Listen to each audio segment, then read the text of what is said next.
अस्सलाम वालेकुम स्टूडेंट, उम्मीद है आप सब लोग खैरियत से होंगे। आज हम पढ़ेंगे मैथमेटिक्स क्लास 9th में एक्सरसाइज 1.3 यानी कि 1.3 में क्वेश्चन नंबर 1 को हम पढ़ेंगे। तो क्वेश्चन नंबर 1 क्या है देखते हैं। इसमें क्वेश्चन नंबर 1 हमारे पास ये है, the sum of 3 consecutive integer is 42, find the 3 integers. यानी कि हमारे पास ये क्वेश्चन नंबर 1 ये लिखा हुआ है 1.3 में, the sum of 3 consecutive integer is 42, find the 3 integers. तो हम इस सवाल को देखेंगे, पहले समझेंगे, उसके बाद हम इसको हल करेंगे। तो सम का मतलब क्या होता है यहाँ पर लिखा हुआ है, यानी कि इसका मतलब होता है प्लस, जब भी मैथ में सम का वर्ड आ जाए उसके बाद है 3 कंसेक्यूटिव इंटीजर्स। तो इंटीजर्स हमारे पास क्या होते हैं इंटीजर्स में, यानी कि जब भी इंटीजर्स की बात हो जाए, ये मैं आपको समझाता हूँ। इंटीजर्स में हमारे पास पॉजिटिव नंबर होते हैं, नेगेटिव नंबर होते हैं, और कौन सा होता है हमारे पास 0। फॉर एग्ज़ाम्पल अगर हमारे पास 2 है, 2 क्या चीज़ है, इंटीजर्स है। या -3 है, ये भी क्या है, एक इंटीजर्स है। तो कौन से नंबर हैं जो इंटीजर्स नहीं होते हैं? अगर हमारे पास कोई भी चीज़ फ्रैक्शन में है, ये इंटीजर्स नहीं है। या कोई भी चीज़ अगर डेसिमल में है, ये भी इंटीजर्स नहीं है। तो इंटीजर्स कौन से नंबर होते हैं? पॉजिटिव, नेगेटिव, या क्या चीज़ हो जाए, 0 हो जाए। अगर कोई भी चीज़ फ्रैक्शन में हुआ है इस तरह से, तो वो इंटीजर्स नहीं होता है। या डेसिमल में हुआ है, वो भी इंटीजर्स नहीं होता है। तो यहाँ पर वो कह रहा है the sum of 3 consecutive integers. Integers को हमने समझा है, इंटीजर्स में कौन से नंबर होते हैं, पॉजिटिव, नेगेटिव एंड 0। उसके बाद है 3 कंसेक्यूटिव। कंसेक्यूटिव का मतलब क्या होता है, यानी कि एक के दीगर बाद, एक के बाद दूसरा नंबर, यानी कि 3 कंसेक्यूटिव इंटीजर्स। तो 3 कंसेक्यूटिव इंटीजर्स कौन से होते हैं? फॉर एग्ज़ाम्पल अगर एक हमारे पास है 1, उसके बाद अगला कौन सा होगा 2, उसके बाद कौन सा है 3। अब ये जो हैं 1 2 3, ये क्या कहलाते हैं, कंसेक्यूटिव इंटीजर्स। इसी तरह अगर और 3 नंबर ले लें, 22, 23 और 24, ये भी क्या हमारे पास कंसेक्यूटिव इंटीजर्स हैं। कंसेक्यूटिव का मतलब क्या होता है, यानी कि एक के दीगर बाद, एक के बाद दूसरा नंबर। ये हम देखते हैं कि किस तरह हमें मिलते हैं, वो बाद की बात है। यानी कि ये हमने समझा। अगर कोई इस तरह के नंबर आ जाए 1 3, उसके बाद क्या आ जाए हमारे पास 4, ये कंसेक्यूटिव नहीं है हमारे पास। तो उसके बाद क्या है, वो कह रहा है 3 कंसेक्यूटिव हैं, उनका सम कितना, 42। यानी कि first plus second plus third, उनका जो सम है वो हमारे पास क्या 42 है। 3 नंबरों को सम कर लें, उन तीनों का सम कितना हमारे पास 42 है। तो हम 3 नंबर्स देखते हैं, वो 3 नंबर कौन से हैं?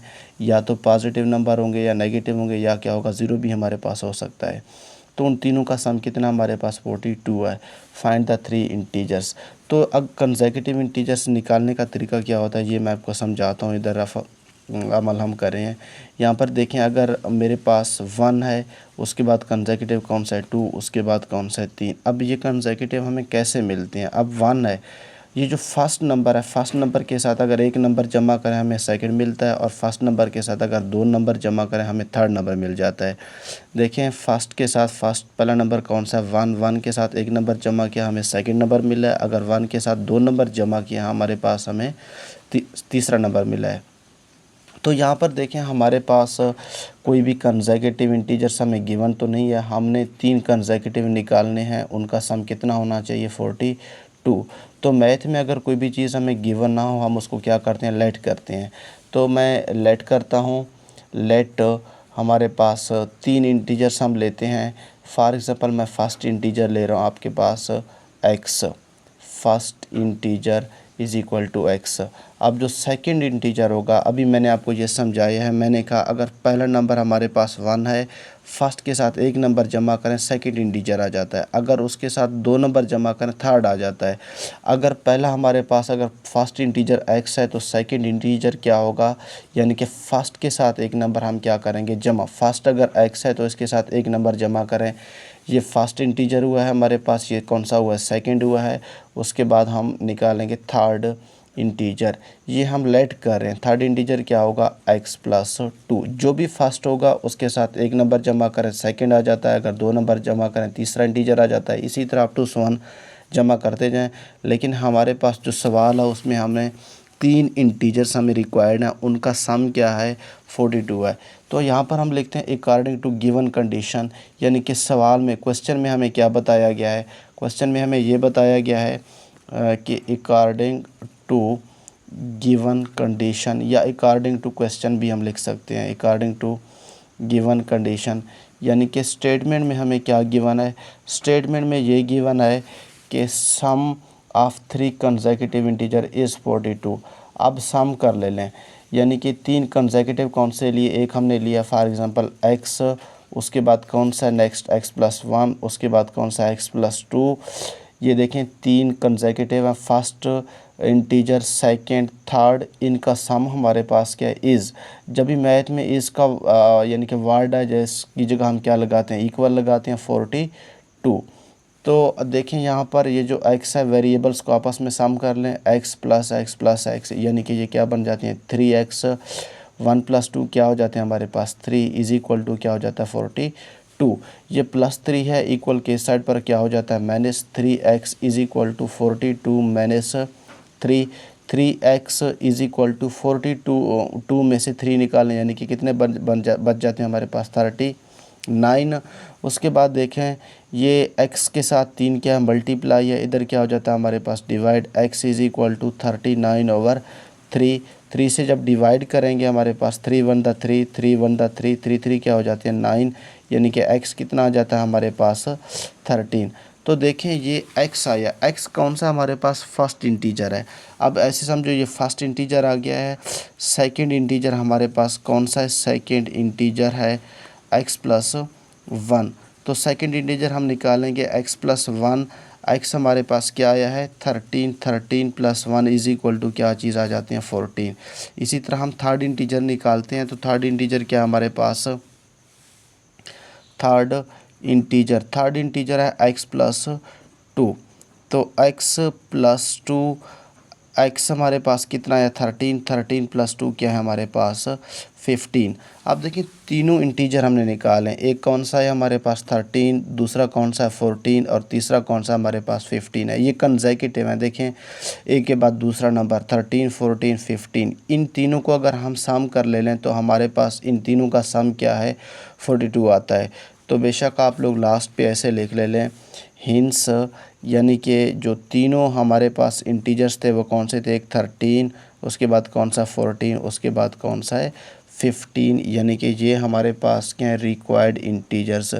ये 3 क्या चीज़ हमारे पास रिक्वायर्ड इंटीजर्स थे।